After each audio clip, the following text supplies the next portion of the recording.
Hello, everybody.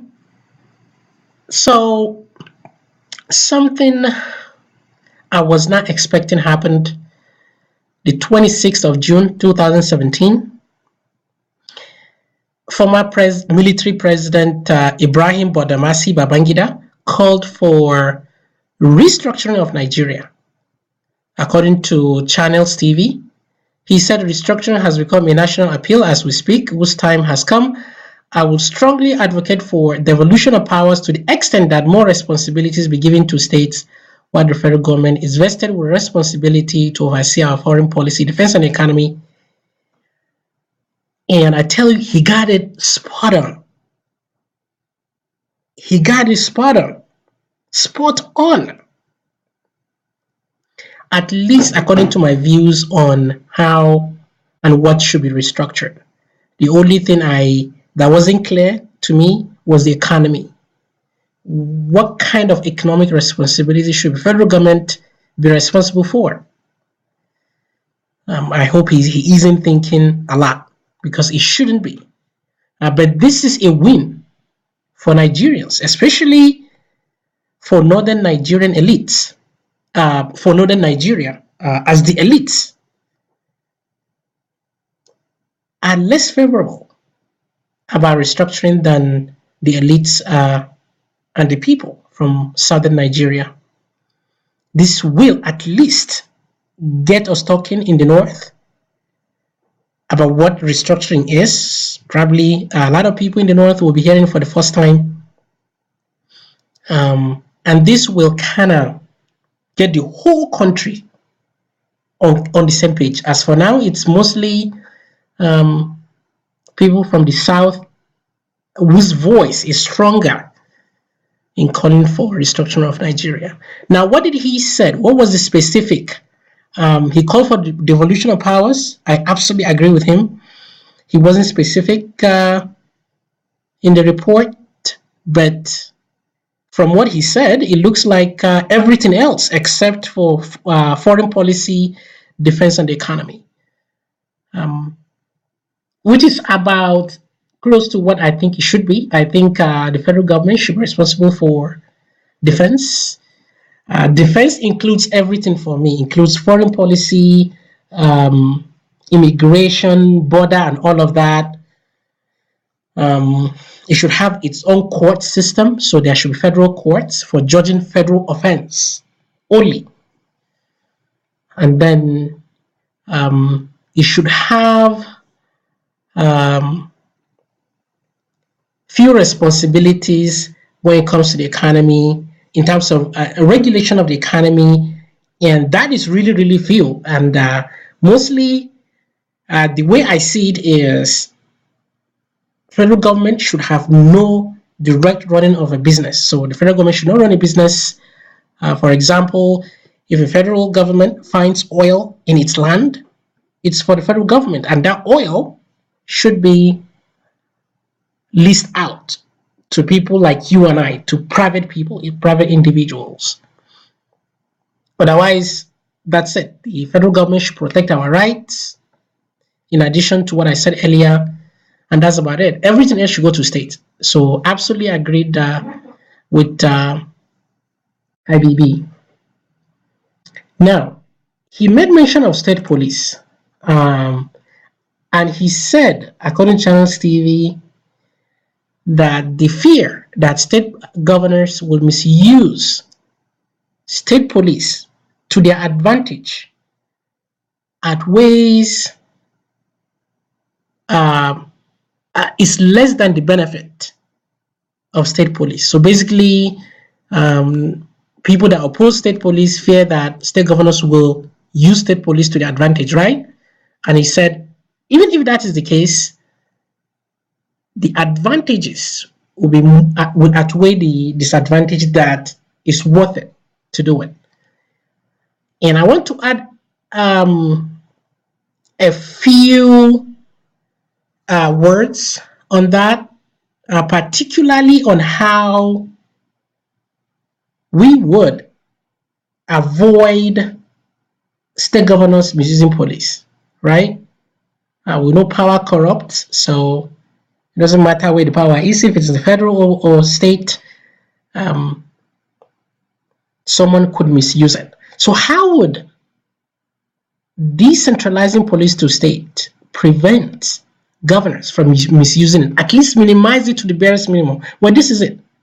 You take away some police function from state governors and give it to our communities, our local governments, and then the state could have its own police. So basically 3 levels of police in state itself.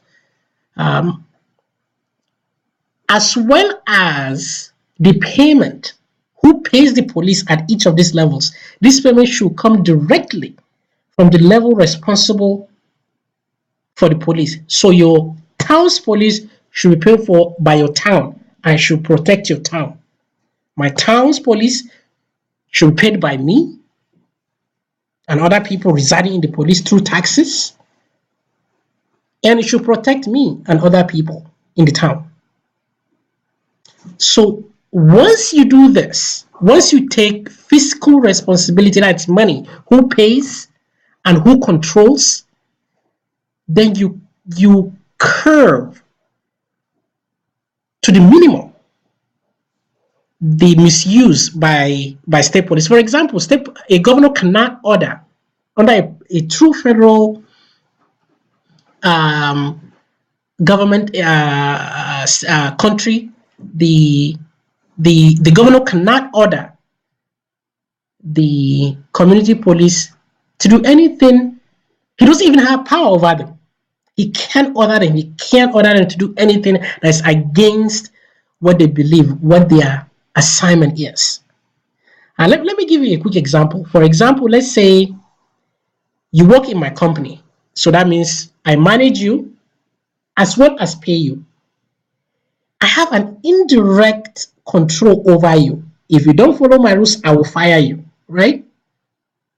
And there's that tendency to use you to my advantage, maybe for things you don't want to do, because your livelihood depends on me, right? So the same thing with governors. If governors pay for police as well as control police, then you have that. But when you minimize it by taking some of that to our communities and our local governments, and you leave some to the governor, then there is little misuse. And even the governor, you don't rest more power to the executive branch of the state. No, you rest it to the legislative part of the state. That's how you also curb misuse of police. So you restrict what the governor can even tell police to do, really. You vest all that power to the legislature. So that way you minimize. So that's how to minimize this thing. So with my example, with the example I was giving you about you working for me. So let's assume you don't work for me, right? You don't work for me. I don't pay you. I'm not responsible for your livelihood. I don't have any effect on you. I really cannot do you anything. You are on your own. You are independent. Anything you do has to be a mutual benefit. I have to convince you to do anything. I can't coerce you into doing it. I can't force you into doing it. So that's how the state police could minimally reduce misuse by anyone in the state level. And that's why, but in order for our communities and local governments to be able to pay police, we need to also decentralize the source of funding. And that's why we need a complete overhaul of the restructuring process. So it should be based on taxes. So for example, in your community, when you go buy anything, right, there should be tax. You should pay a little bit of maybe 5% of the total amount of your purchase. And that should go some to your community, to your local government, to state, that kind of thing. You should pay property taxes, on your property. because property belongs to you, not to the government. So it's a complete overhaul. But just taking police now to devolving police powers to state, it really doesn't do it, in my opinion, because there's no accountability when it comes to payment and management, right? Most of the money that the states get really come from the federal government. And when it gets to state, the governor has power over that money, and then the police. And so that will really be catastrophic, as people already are complaining. So to change that, we need to completely overhaul the system. If you are curious about what needs to be changed, what kind of powers to be devolved to the federal government, you can go to my website and check out my article titled What's Wrong with the 1999 Constitution. The website is www.amdankore.wordpress.com. amdankore.wordpress.com. Thank you for listening. Bye-bye.